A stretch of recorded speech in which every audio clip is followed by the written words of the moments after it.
fashion designing ka lo tui dan chen chu he voi le khata fashion designing ka ti du e ti to pangkha ka ni lo ta no pan lai changin he designer instinct chu ka nei ve dewin ka shita e barbie clothes te khang tang ne kha siam lo ko ta chai ka clay roll tho hian i market a hianin ka kor du hi ka hmangai lo chu ke ma in tiang ka modify a tiang school uniform thleng hian ke ma ta tu he ka duang ten ka tiang ka modify a chung tiang a tang chanin he ke ma khan om sa ka ti me chanin designing tia e zon na tlak ani tia he zir the ani ti ka shat khan ta khan automatic in zir kha ka tum khala chanin class 12 ka zo khanin fashion school akan kalta delia chanin 3 years course fashion degree in BSc ka kala chumi zo chanin internship te kha ka kala abi sing ti noi hanin kan college apo khanin placement te kam in pe ma se ka du thuka sam no bang ke ma in ka zonga san designer mai nge ka du bang khan designer noi ka kala kan min train che me man fashion week ate khanin ama collection create na ate khanin ke ma work te po kam in po cha sa no ala chanin to experience ma tan chanin ma de usi khan kam experience ne chat berang be ani ta chan Mizoram chuan kum khat production house anga hianin I manufacturing house ang ni chuta chuanin ka thok ta kum khat vel ta chang po chuanin I experience chatak ka dong ta ma se Indian nen kan market te nang lo wang le mani line te ka du ka ti chak em lo wang khanin ka chung te ka shila heta changa chan kha ka cha ka chan ka lo ho ta khan chung te khan min support che me ma chuan chan me te kai capital te asanga visa te po har sa china ma se te khanin support na chatak nen khanin bul kan lo chang tia zarkot peras mai khanin tu alian lutuk lawa ta han kan han chan chawai nei tuna kum ni alo tling ve a chuan chan maria ai hun wang jok le thazok ai kan lo son thea fashion designing hi azon tlak tak tak ani lutuk chuan ka shia ma se internan pois do bang ngo mo profit mo khang tang business side mo ngai to ngo ti angkha anin ka shilawa mania hi passion tak tak nei da tui tak tak lo chuan a limit kha ve ta chuanin ya tui tak tak tan chuanin I mani hobby angin akala I nom ti dewin enjoy dewin na kan thok ya chuan ti du pyang te chu he chance chatak aumin ka sha bik takin Aizawl chuan bik kai lizo chu he pon lam landan ngai poimo chi nal tu mi kan ni ta chuwangin he business te po ala chat zel karinga chuanin ke ma po tuna hanin chu dor zakota kan homa sa future te po te line expand zel te po kadu ta tuna chan maria ten kan ai mun lian zo mun chatak ni kan ti chan vel ya chuanin tun Christmas atang hian lungle a po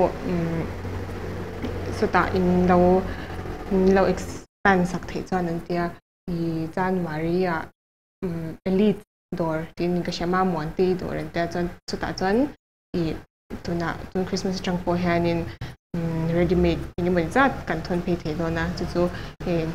kan kanin expand ve zela zoite te in kin zela te po in zoite te in one step at a time mang de lekin India te po tian mundanga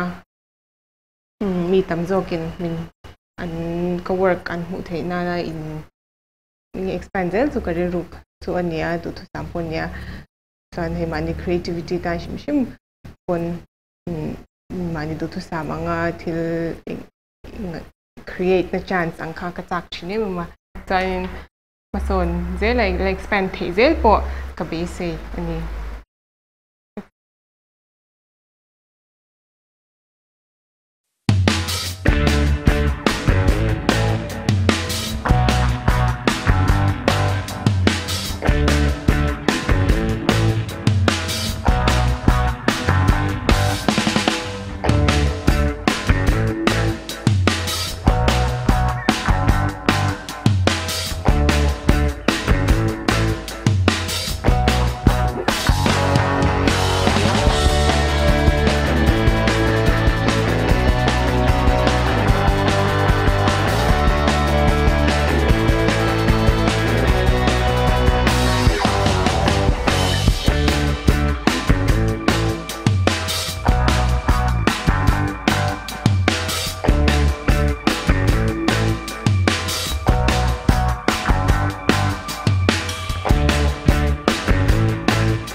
hei ka collection na ka two favorite pieces ten nita chuanin kasi ang kantlang queen hei classic silhouette hei po simple la tight fitted ang kanita hei po mermaid shape de ule kanya mase classic ka ke ma own twist modern twist clemati edgy de utorin hei yang lines te kha ta chuanin hei mi pa suit tuxedo chu changa inspiration chu ni a temin he masculine na ma se femininity kha vede wa chanin ti uptight tu lo turin anunga hian hian hi ka da chu temin aron wild side de ulek ang kha tanin uptight de naron langa ma se nung side ka chana turn cha khanin hian aron tinal ma chuan hi po hi tiang bok chuan ma uptight de si kan nung lang vekin me cha nung reng a bear lampang hinal katia ka mi thila chine me ma chu hangin nung hi I tuna po hen a bear ve ta chuan hei ka collection kasiam do na ka ngai tua chwa masak ber hei ten nita first wedding gown hinia chuan a second a chuanin hemi hi ania chuan khata hemi zul zui hianin a collection khan aron follow ta chuanin atlang queen nung hemi nung ang ti khan tiang deuh lek tiang che lo deuh khang tiang khan lines vel kha ma chuanin heng tiang akat titlem edgy le modern turang khanin ihan adang po kha throughout the collection ang khan tika hemi han bin inspire bilvele chonga thang collection kasiam po khanin hemi zui vek khan katia chu atang queen ka collection siam chu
Vespa servicing ah hian atul chuan emo pick up le drop request ani chuan kan ti sak thaya chu min konga laklo a harsat na to a Vespa chia nung thailo emo eng po ni se chunga chuan mechanic te servicing Vespa in kalchen ani a chuta chuan vashwa an ngai mo voda le an ngai mo khang song kha request ani chuan kan ti sak thin ani chunga chuan thlem chuan a charge te om ve a chungte chu helai Vespa servicing atanga kan hanti tam tak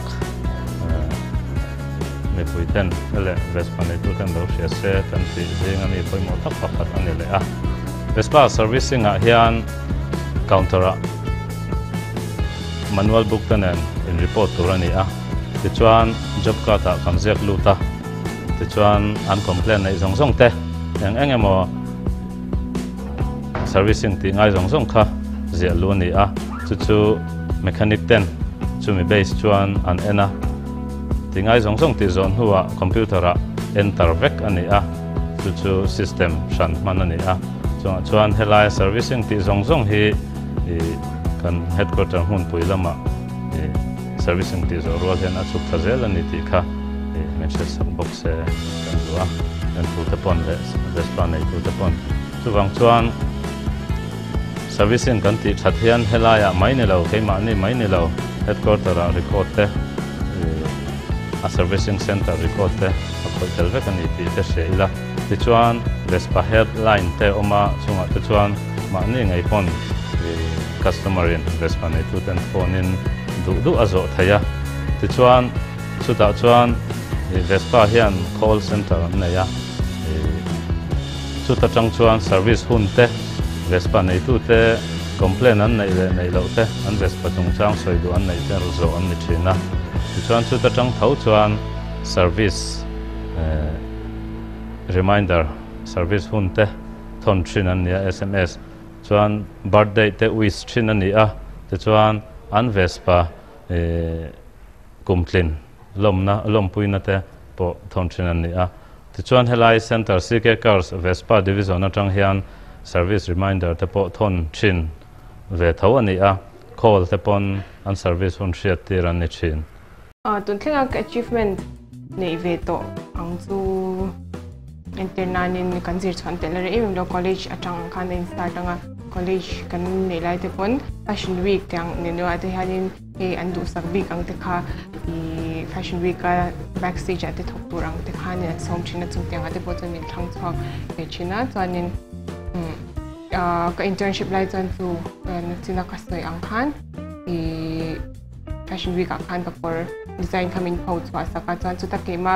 design de ka siam nge kha magazine a vu ka hanin voi hi alang bea tu ti shang korp ni angai ni lawin ko shang pakhat ve kan vu ka khan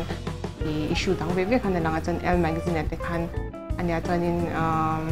local newspapers ate po Daily Times level ate po khanin alang ve no la student ni lai zong nen khanin alom om ve em mang khanin couture fashion week hi ashan pain wheels lifestyle fashion week ni lo couture fashion week hi oma chu sta phei chanin student tan phei chanin kal he ngai na om lawa institute te pon thon he kan kal phak lo hoi no yang ka ma se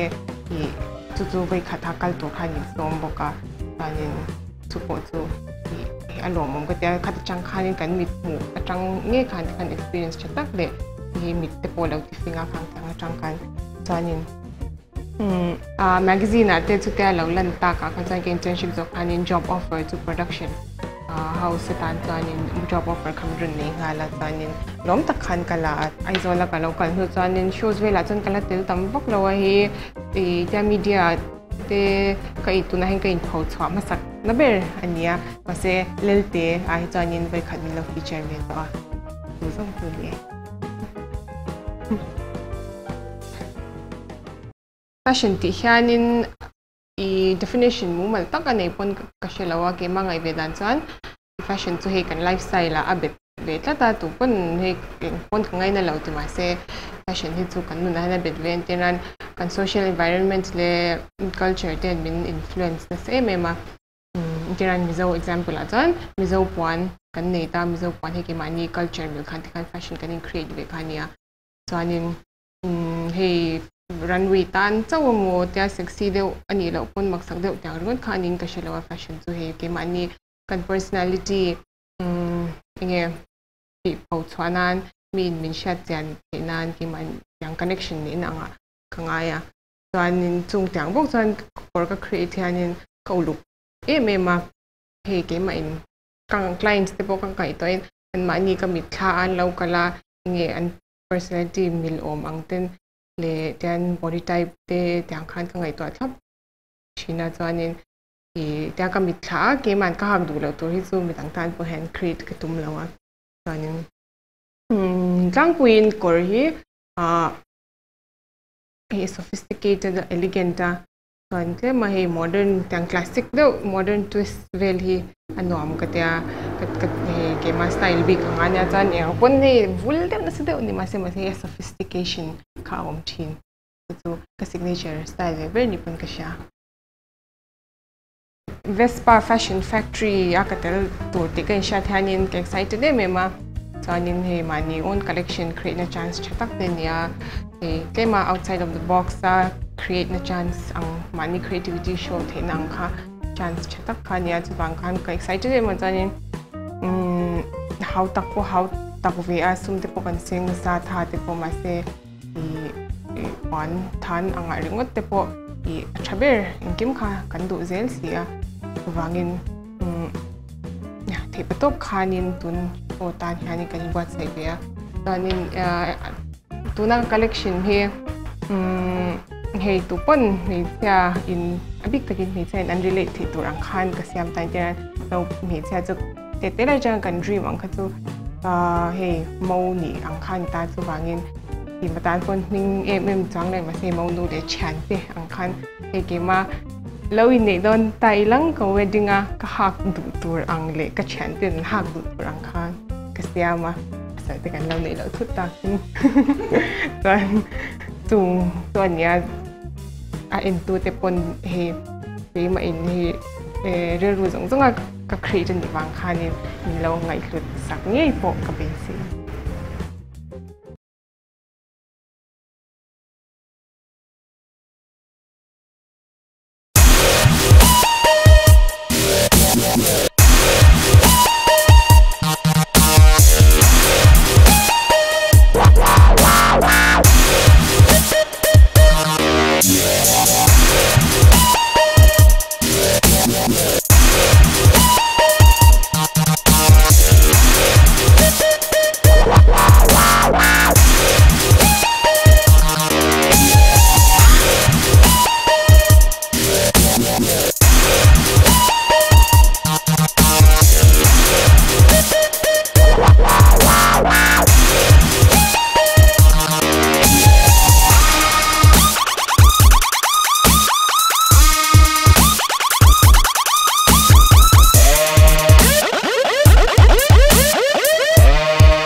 Vespa Fashion Factory thil mek ani tun truma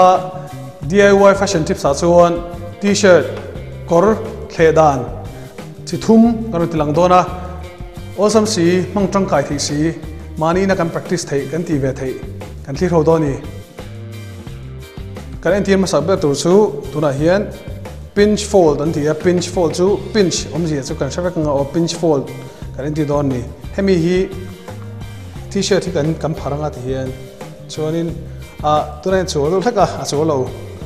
le cholo kha opoi chong lawa a dara hian ta hian lai taka hian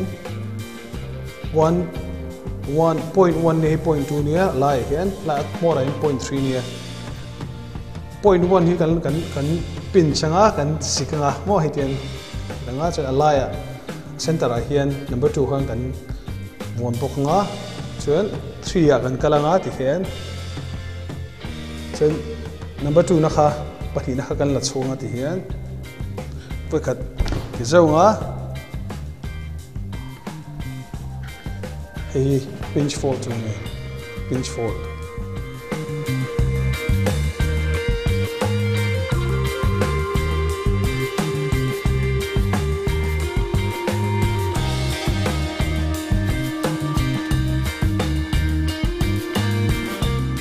ador le tan chuan chest fold ania chest fold om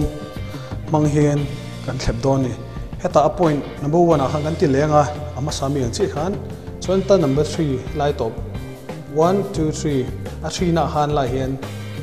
a helai ne nai omang ve khan kan langa e hi oma kan danga kan chest a chuan tiang kan tianga thepi chuan kan khabe te pom han te ti hian kan fold anga lai a center a chuanin mami bok khan kan fold lenga hei hi chest fold chu ni chest fold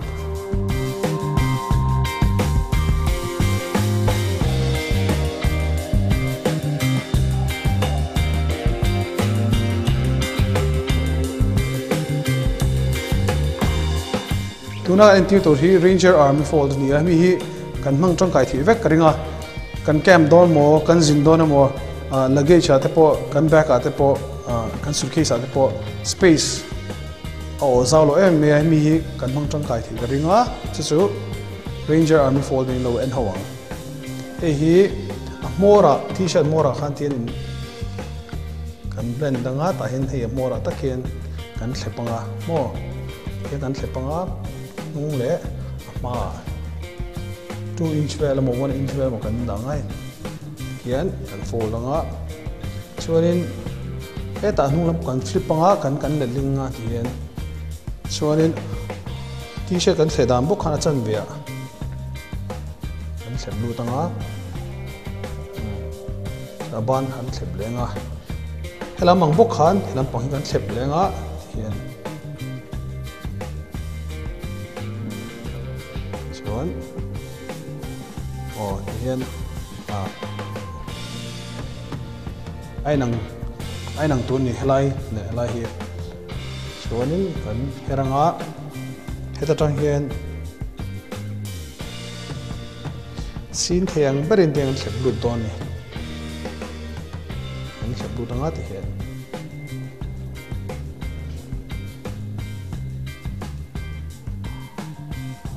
chuanin lai mor ka blend lu nanga ta hian kan thlep le tanga eta ngai bok kan thlep le lenga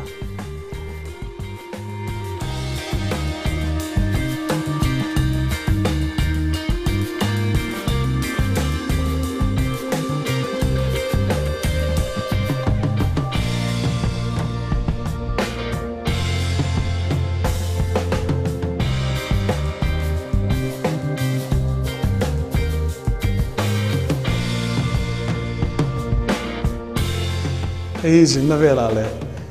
luggage vela te kan suitcase ate po space o lawa baka a chor san mi lawa chuan kan man tang kai thi vekargani ranger army fold ani DIY t-shirt theda khazon te khani tun chum DIY fashion tips a kan ti khozong kha imang tang kai ve thi nge geringa zona zo du emo comment pe du shum tan hnuai link Facebook le Instagram a hian zo thirang kan nia ilo mang tangkai ve ngei do nia tun truma ka thil hak Chinese collar Nehru collar kan ti bok nal tak le ka du thu sam nge amin thui saktu modern shooting te chunga lom thu kan soya ani hi chinga veng Sunrise building bula pan thirang ania ilo pan ve ngei do nia modern shooting DIY next episode a chuan formal pants kamis le coat thledan kan zir do ni ilo thlir le ngei do nia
Kling turang hanin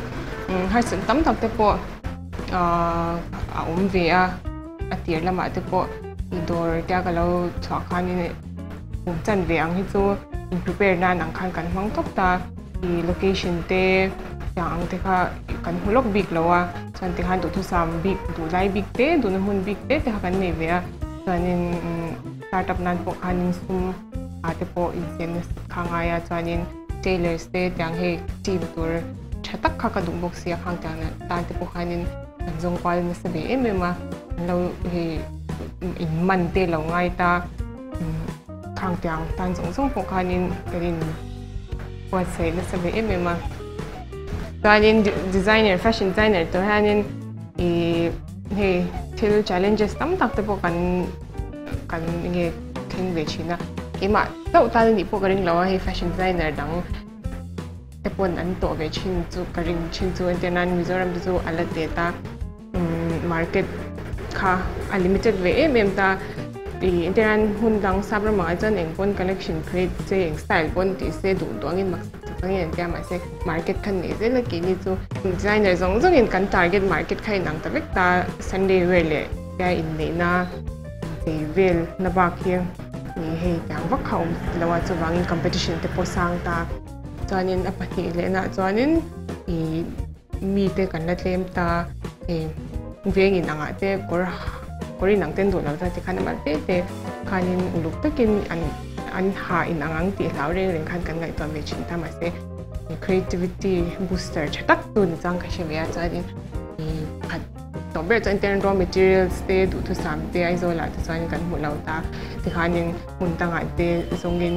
tam tak seng te khanin zin te khangai chin ta chuanin machines te po du thu sam te mu te hara chung tang chu tang queen har sat na to ang chu ni hei dor thar te kan lo insan ta tu po local du le kan creation lo en du shim te mi lo do du te tan chanin heta chan mari YM hall opposite takong chunglam bazar kotlama changa kala building maroon le gray top floor khanya tanin tupo adu zong in local don nya Vespa le roar le IHM event management te chunga lom thu ka sei do tun nang he opportunity chatak platform chatak min siam taka mi talent te ngai lu in an chunga po dong thu ka sei do mal mula chanin pani na chan ka production team te